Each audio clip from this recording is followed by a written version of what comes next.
বিশ্ববিদ্যালয় থেকে বলা হচ্ছিল আমরা বাজেট পাচ্ছি না গবেষণায়, সেখানে আমরা গবেষণা করতে পারছি না, বিভিন্ন ধরনের বক্তব্য। তখন আমরা একটু ঘেটে দেখলাম, আমাদেরকে যখন অধিবেশনে বসলাম বিশ্ববিদ্যালয় সিনেট অধিবেশনে, তখন এত বড় বড় অনেকগুলো বই দেওয়া হয়েছে। তা আমরা আগে চেয়েছিলাম, কিন্তু ওই অধিবেশনে যাওয়ার পর যেন দেওয়া হয়েছে যেন আমরা এটা পড়তে না পারি। তো তারপর একটু ঘাটাঘাটি করার চেষ্টা করলাম, যখন দেখলাম ওখানে 24-25 অর্থ বছরে বিশ্ববিদ্যালয় গবেষণায় তখন বরাদ্দ দেওয়া হয়েছিল প্রায় 2 কোটি টাকা। 2 কোটি টাকা প্লাস বরাদ্দ দেওয়া হয়েছে। ওই 2 কোটি টাকাও তার গবেষণায় বরাদ্দ এটা ব্যয় করতে পারে নাই। ওইখানে প্রায় 6 কোটি টাকার মতো ল্যাপস হয়ে গেছে টাকা। গবেষণার জন্য সরকারের পক্ষ থেকে, ইউজিসির পক্ষ থেকে যে বাজেটটাও আমাদের বিশ্ববিদ্যালয়ে আসে সেটাও তারা ব্যয় করতে পারে না।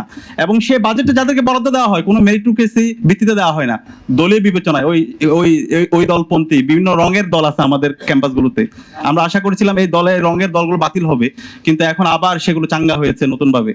তো ওই পন্থী দলকে এবং এই গবেষণার মাধ্যমে আমাদের এই জাতির কোনো উন্নয়ন হচ্ছে না।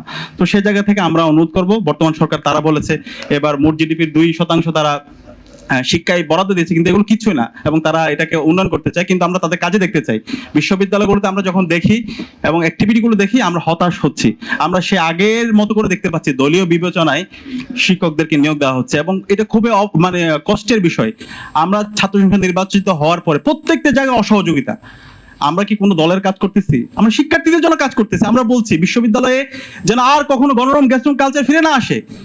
আমার যে ভাইটা কুড়িগ্রাম থেকে আসে, আমার যে ভাই বোনটা সে টেকনাফ থেকে আসতেছে, ঢাকায় তার কেউ নাই থাকার জন্য, আমরা চাই তাদের জন্য কি সুন্দর একটা পড়ার টেবিলের ব্যবস্থা করতে, সুন্দর একটা রুমের ব্যবস্থা করতে, তার যেন কখন আর গণরম গ্যাস্ট্রম কালচারে ফিরে যেতে না হয়। সেই জন্য 2841 কোটি টাকা একটা প্রকল্প আসছে। এতদিনই সেই প্রকল্পের কাজ দৃশ্যমান হওয়ার কথা, কাজ শুরু হয়ে মোটামুটি 20-25% হয়ে যাওয়ার কথা, কিন্তু আপনারা যেন অবাক হবেন, এখন পর্যন্ত এই প্রকল্প কাজ শুরু হয় নাই। তারা আবার রিভিউটা পাঠাইছে, আবার রিভিউ করে আবার করবে, এরকম করতে করতে আমাদের আশঙ্কা হচ্ছে এই প্রকল্প কখন ল্যাপস হয়ে যায়, কখন বাতিল হয়ে যায়।